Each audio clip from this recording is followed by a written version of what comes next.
सो जब हम एड्स के बारे में सोचते हैं ना, तो पहला ख्याल ये आता है कि हमें क्या लेना देना, हमें थोड़ी एड्स होने वाला है। क्योंकि cancer, diabetes, high blood pressure, heart problem, ये सब प्रॉब्लम्स तो हम अपने आसपास सुनते रहते हैं, लेकिन एड्स हम यूजुअली अपने आसपास सुनते नहीं हैं। बहुत मेरे ख्याल से मैंने अपने आसपास किसी एड्स से पीड़ित मनुष्य के बारे में नहीं सुना।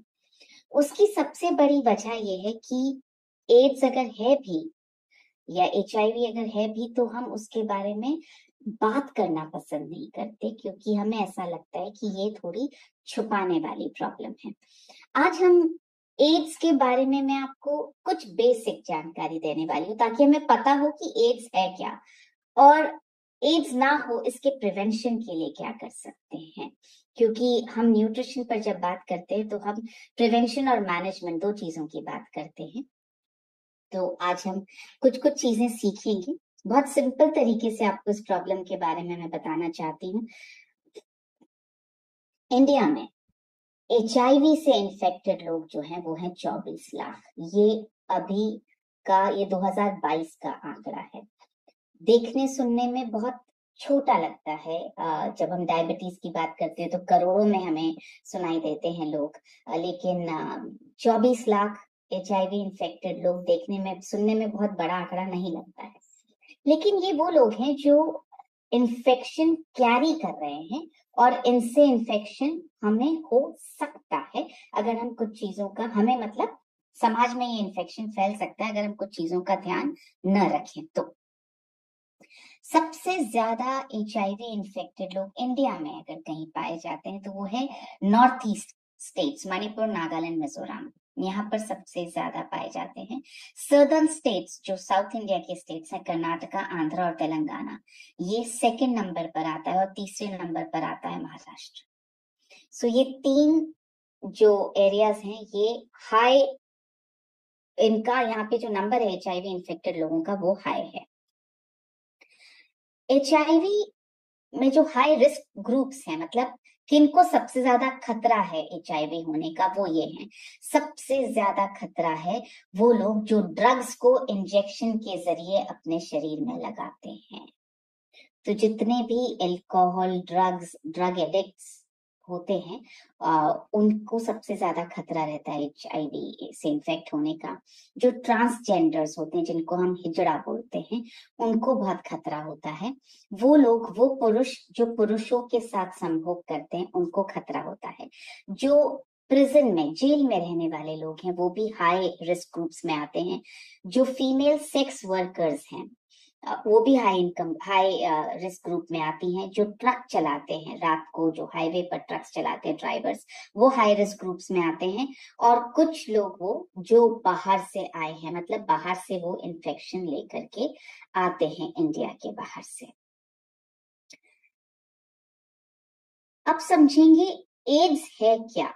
एड्स का पूरा फुल फॉर्म है acquired immuno deficiency syndrome. Acquired का मतलब जिसको मैंने अपने शरीर में ले लिया है, एक्वायर कर लिया है, अर्जित कर लिया है, प्राप्त कर लिया है। इम्यूनो डेफिशिएंसी मतलब जिसमें मेरी इम्यूनिटी कम है, वो सिंड्रोम है। बेसिकली ये पूरा इन्फेक्शन होता इसलिए है क्योंकि हमारी इम्यूनिटी स्ट्रांग नहीं होती है। तो एड्स और एचआईवी में क्या फर्क है? कुछ लोग एड्स बोलते हैं, कुछ एचआईवी बोलते हैं। एड्स तो एड्स होता है एचआईवी की वजह से। एचआईवी उस वायरस का नाम है जिसकी वजह से एड्स होता है। एड्स जो है इस एचआईवी इन्फेक्शन की सबसे एडवांस्ड स्टेज है।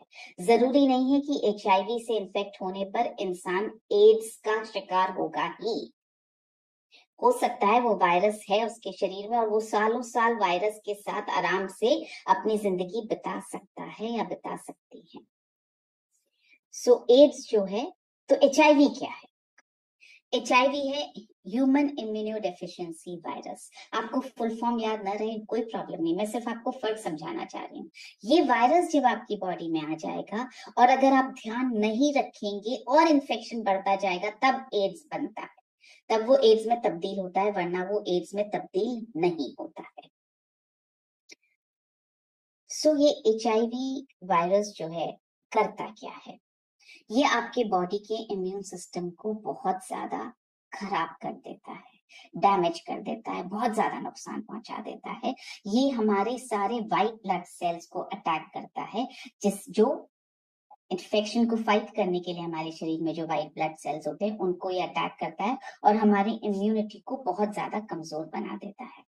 इस कमजोरी के कारण क्या होता है, हमारी बॉडी में बहुत सारे ऐसे प्रॉब्लम्स आ जाते हैं जो एड्स से रिलेटेड है ही नहीं। ट्यूबरक्लोसिस हो सकता है, बहुत सारे इन्फेक्शंस हो सकते हैं, मेनिंजाइटिस हो सकता है, बहुत सारे तरह के कैंसर हो सकते हैं, क्योंकि आपकी बॉडी की इम्यूनिटी कमजोर हो जाती है।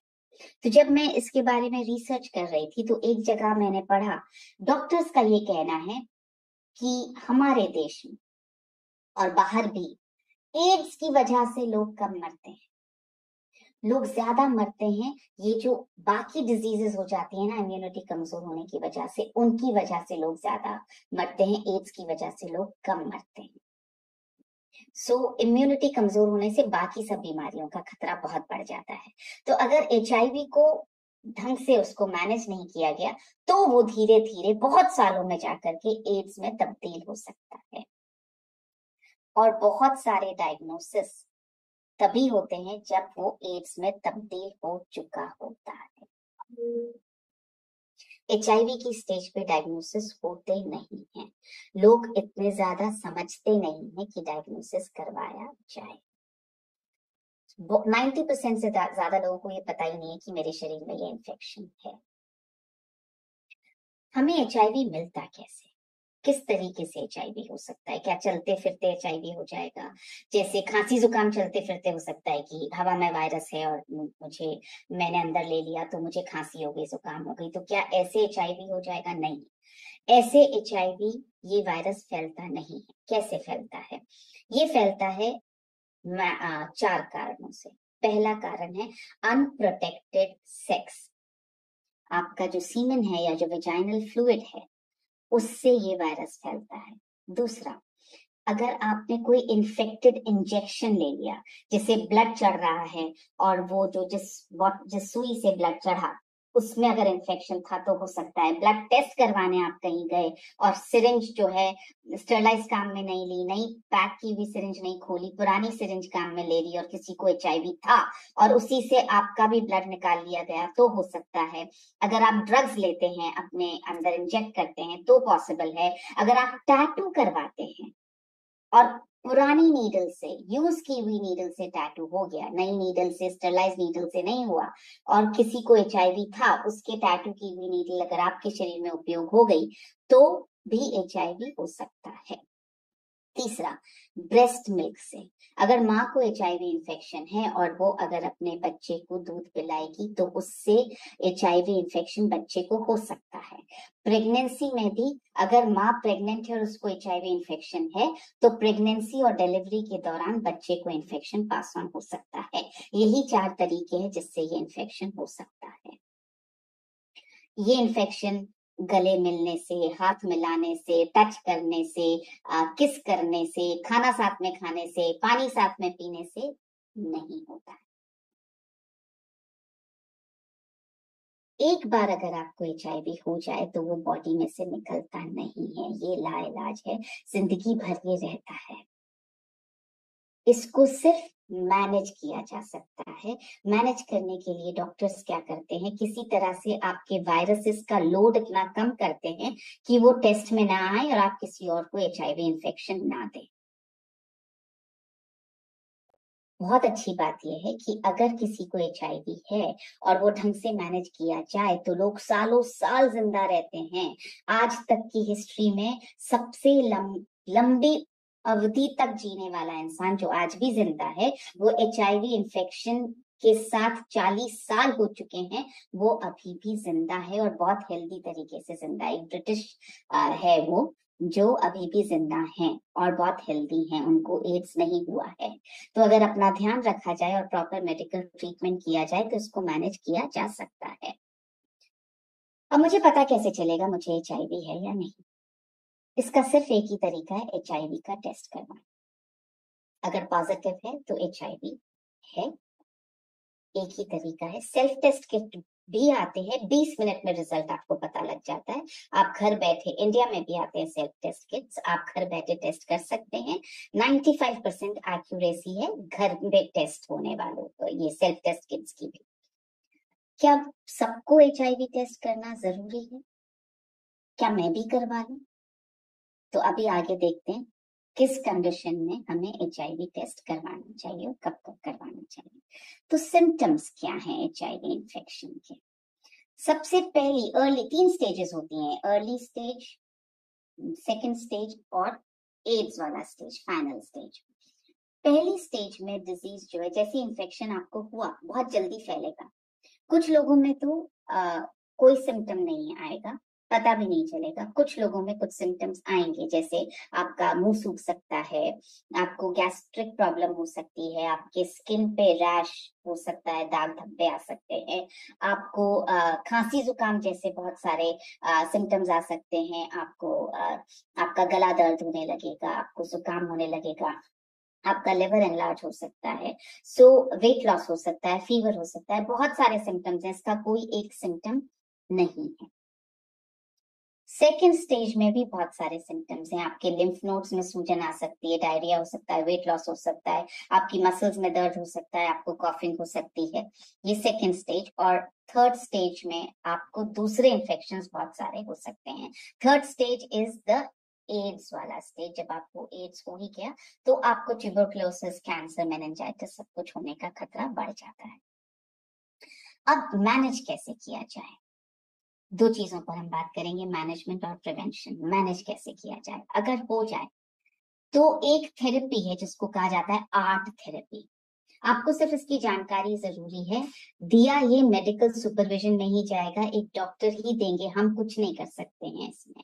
आप सिर्फ अगर किसी से मिलें तो आप उन्हें कह सकते हैं कि आप ये थेरेपी ले रहे हैं, यानी आप पूछ सकते हैं, क्योंकि लोगों को पता नहीं होता तो वो ये थेरेपी लेने के लिए डॉक्टर के पास जाते नहीं। आर्ट थेरेपी नाम है इसका, एंटी रेट्रोवायरल थेरेपी। इसको रोज लेना जरूरी है। ये इन्फेक्शन को क्योर नहीं करेगा, लेकिन रोज हेल्दी तरीके से जीने में मदद करेगा। ये वायरल लोड को कम करता है, इन्फेक्शन को दूसरे तक ट्रांसमिट होने की जो खतरा है उसको रोकने में मदद करता है, और कांस्टेंट मेडिकल सुपरविजन में ही ये दिया जाता है। अब बात करते हैं प्रिवेंट कैसे करें। सो ये बेसिक जानकारी मैंने आपको HIV और एड्स के बारे में दी। इतनी जानकारी रहेगी तो आप किसी से भी एड्स के बारे में बात करनी हो, किसी को थोड़ा जानकारी देनी हो तो आप दे पाएंगे।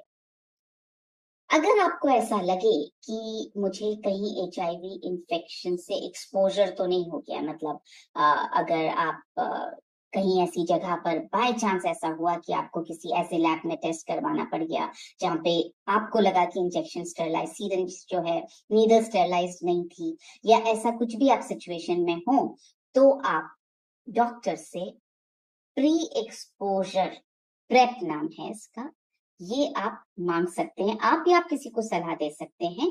Prep, pre exposure prophylaxis, pre exposure prophylaxis, इसको आप मांग सकते हैं। ये इन्फेक्शन होने से बचाएगा एक्सपोजर से 72 घंटे के बीच में। सो ये अगर जानकारी रहेगी तो ये प्रिवेंट करने में मदद कर सकता है। दूसरा, अब जो पॉइंट्स है ना वो बहुत ज्यादा समझदारी और काम के पॉइंट्स हैं, और बहुत ऐसे पॉइंट्स हैं जो आप रोजाना आपको ध्यान रखना चाहिए। Choose your sexual behaviour with responsibility. आपका जो भी सेक्सुअल बिहेवियर हो उसको आप जिम्मेदारी से चूज करें, क्योंकि जैसा आपने देखा अनप्रोटेक्टेड सेक्स से ये सबसे ज्यादा फैलती है प्रॉब्लम। सेफ सेक्स का ध्यान रखें आप, एक ही सेक्सुअल पार्टनर रखें, ज्यादा लोगों के साथ आपके सेक्सुअल ताल्लुकात ना हो तो बेहतर है।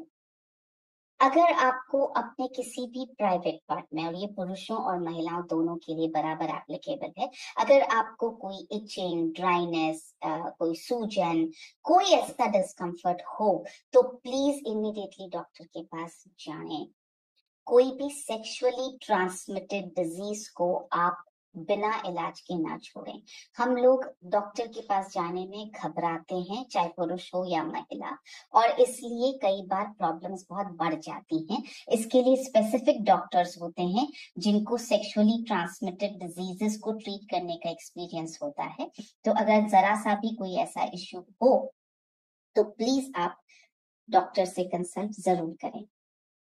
छठा, आप किसी भी लैब में ब्लड टेस्ट करवाएं, किसी हॉस्पिटल में आप सर्जरी करवाएं, आप बहुत ज्यादा केयरफुली चूज करें और आप सतर्क रहें, देखते रहें सिरिंज कहाँ से निकल रही है, नीडी कहाँ से निकल रही है, बंद पैकेट में से तो निकाली ना, कहीं पुरानी तो उठा करके नहीं। आप ऑफ कोर्स उनसे कह सकते हैं कि नहीं मैं इस सिरिंज से नहीं करवाऊंगी या करवाऊंगा, आप मेरे सामने नहीं खोलिए, ये आपका हक है, इसका आप ध्यान रखें।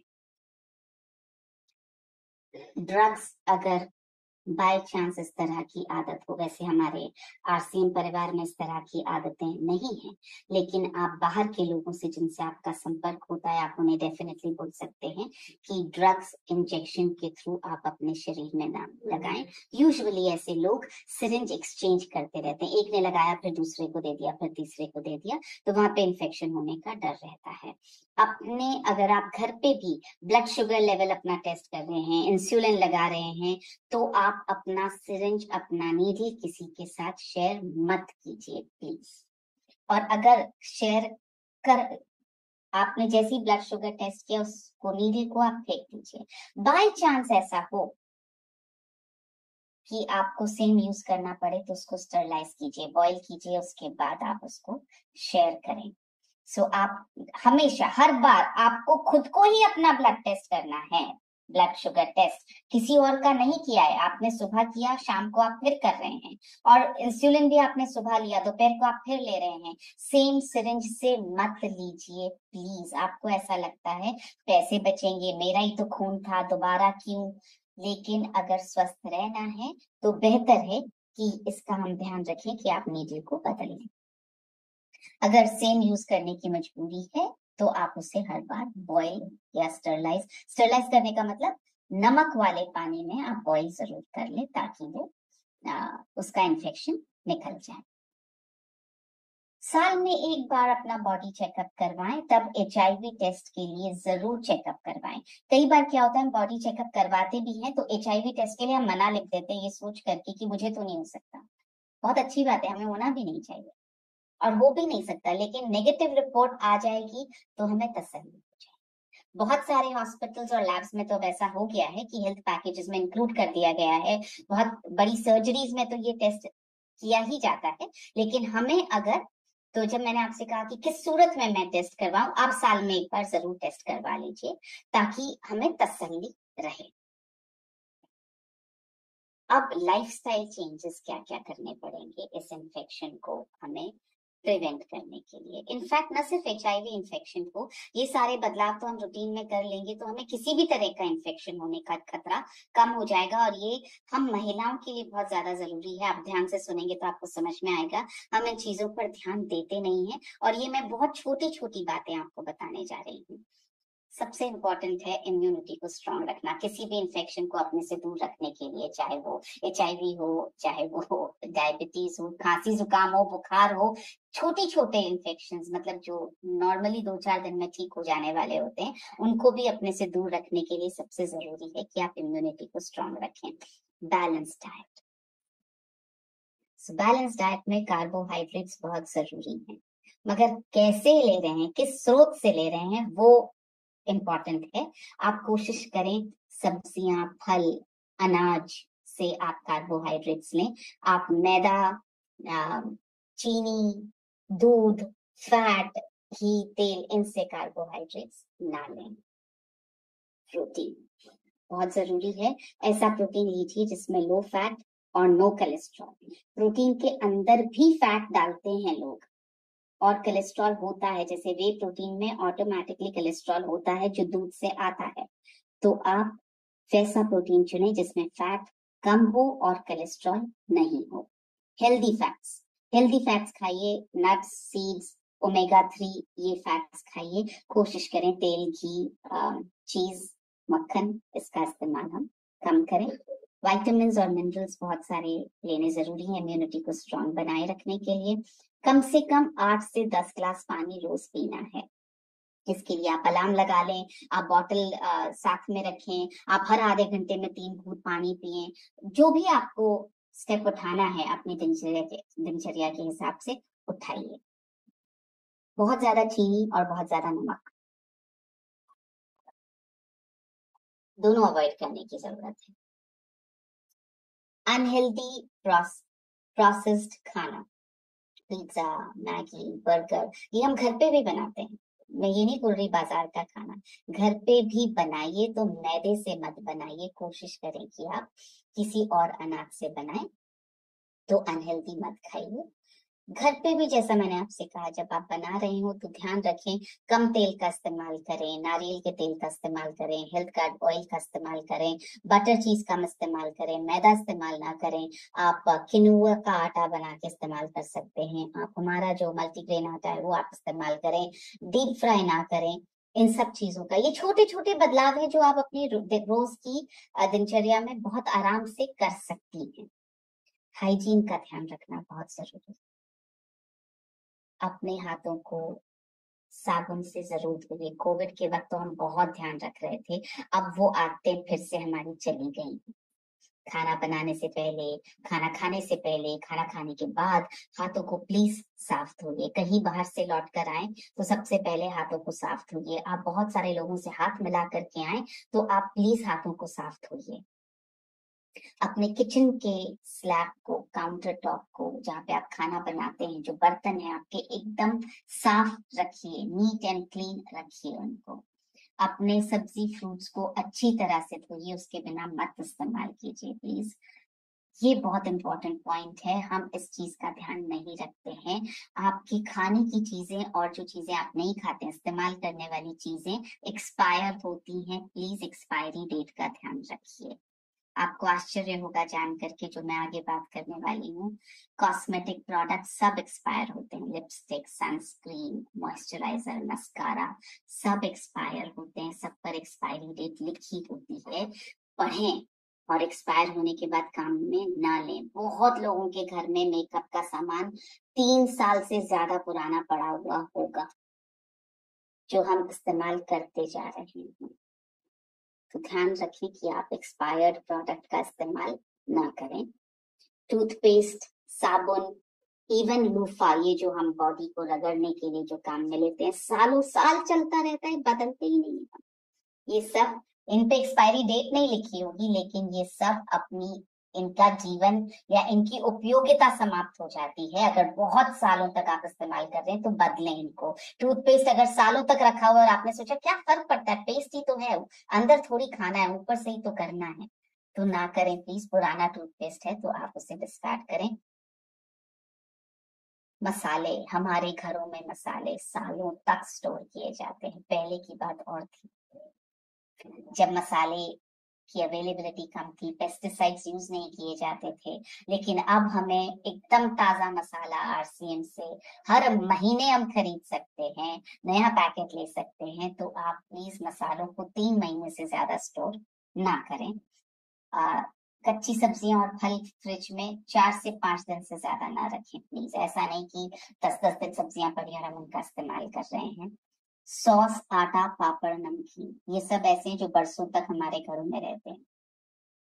इनको प्लीज आप जल्दी जल्दी खत्म करें, एक्सपायरी डेट तक ना ले जाएं। एक्सपायरी डेट के बाद तो बिल्कुल भी इस्तेमाल ना करें।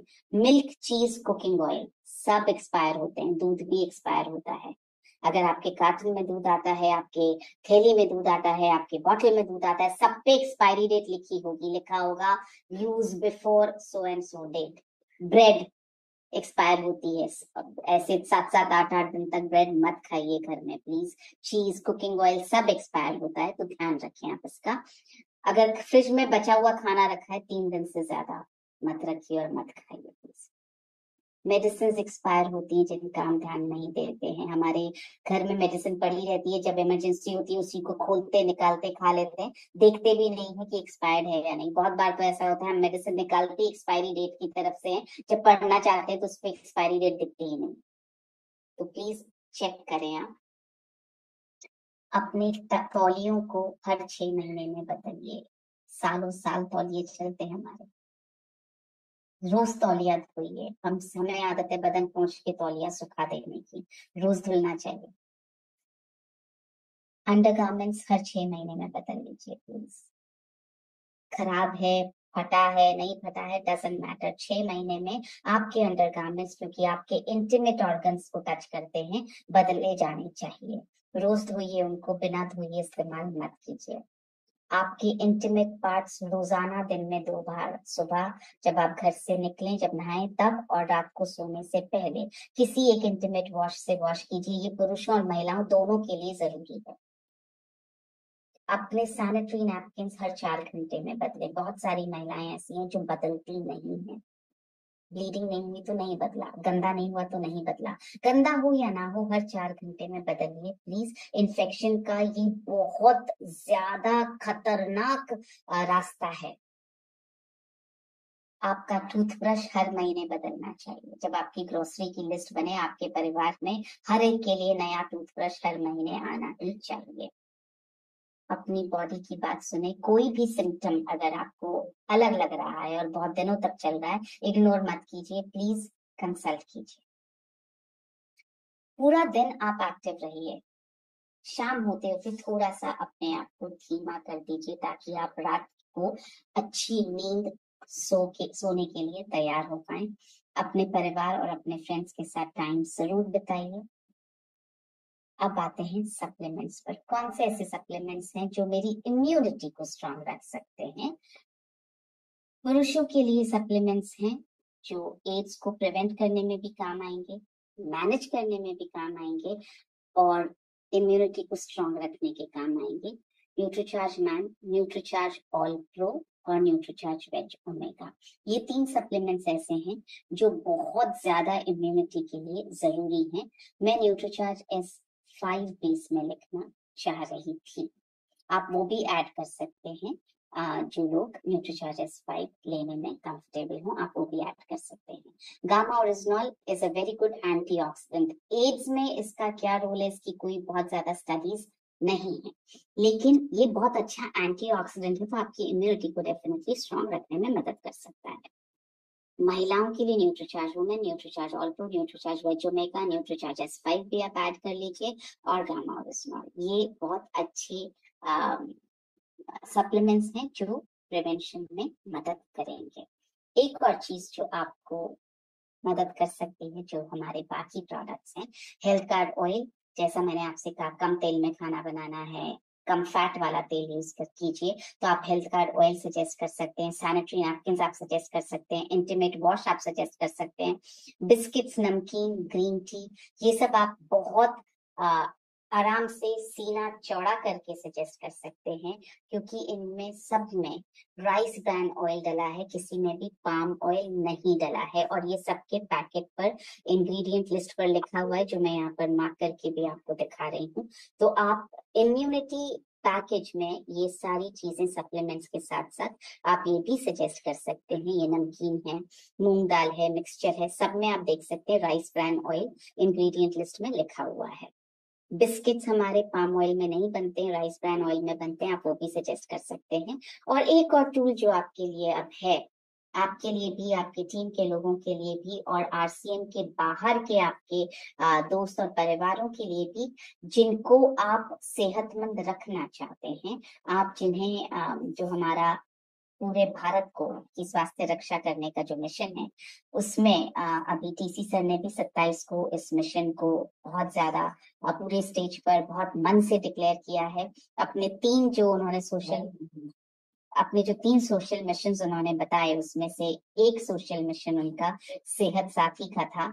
इसमें आपको एकदम सही और आपकी सेहत के हिसाब से एडवाइस मिलेगी, आपकी हेल्थ कंडीशन के हिसाब से एडवाइस मिलेगी, और क्वालिफाइड न्यूट्रिशनिस्ट और जो लोग एक्सपीरियंस के द्वारा न्यूट्रिशन पर बात कर सकते हैं, उनसे आपको एडवाइस मिलेगी। इसके लिए आप किससे बात करें, ये नंबर है, आप यहाँ पर संपर्क कर सकते हैं। छोटी सी कंडीशन ये है कि आप हर महीने डायमंड क्लब करेंगे, मतलब पिछले 3 महीने आपने डायमंड क्लब किया है तो आप इस महीने सेहत साथी की कंसल्टेशन का फायदा उठा सकते हैं। क्योंकि आप सब अपराजिता क्लब के मेंबर्स हैं, मैं ये मान के चलती हूँ कि डायमंड क्लब तो आप डेफिनेटली कर ही रहे होंगे। और ये डायमंड क्लब सिर्फ कीसोल या न्यूट्रीचार्ज से करना कंपल्सरी नहीं है। आरसीएम के सारे प्रोडक्ट्स मिला करके अगर आप पिछले 3 महीने से डायमंड क्लब कर रहे हैं तो आप इसका फायदा उठा सकते हैं। ये कंसल्टेशन फ्री है, फ्री ऑफ कॉस्ट है, इसका कोई चार्ज नहीं है। लेकिन आप फ्री ऑफ कॉस्ट बोल करके प्रमोट मत कीजिए प्लीज, क्योंकि फ्री की लोग इज्जत नहीं करते हैं, तो बहुत सीरियसली नहीं लेते हैं सलाह को। तो आप ये कहिए कि क्योंकि आप एक विशेष क्लब की मेंबर हैं, अपराजिता क्लब की मेंबर हैं, तो आपको ये विशेष लाभ या अनुमति मिली हुई है कि आप कुछ लोगों के कंसल्टेशन हर महीने फ्री करवा सकती हैं, और इसलिए आप उनका कंसल्टेशन फ्री करवाना चाहती हैं। आप अपनी तरफ से ये सुविधा उन्हें ऑफर कीजिए, ये मत कहिए कि सबके लिए फ्री है। तो इसकी जितना ज्यादा आप इसको इसकी क्या बोलते हैं, इमेज को बड़ा बनाएंगी, उतना ज्यादा लोग आपसे कंसल्टेशन करवाने के लिए आपकी मदद लेने के लिए आपके सामने आएंगे। तो मैं उम्मीद करती हूँ कि आज के इस सेशन से आपको HIV एड्स इसके बारे में आपकी जानकारी थोड़ी बड़ी होगी, क्योंकि हम न्यूट्रिशन पर काम करते हैं तो हमें जानकारी होनी चाहिए। हम किसी को एडवाइस करने की हो सकता है हमें जरूरत कभी भी ना पड़े, हो सकता है हम कभी किसी एड्स या HIV पेशेंट से ना मिलें, लेकिन कभी अगर कहीं कोई डिस्कशन हो तो हमें पता तो होना चाहिए कि ये क्या है। मैं उम्मीद करती हूँ आज आपकी कुछ जानकारी बढ़ी होगी, और जो हाइजीन फैक्टर्स और जो हमने लाइफस्टाइल चेंजेस जो हमने सीखे हैं आज, वो आप जरूर अपने जीवन में इस्तेमाल करना शुरू करें, ताकि हम ओवरऑल अपनी इम्यूनिटी को बढ़ा पाए।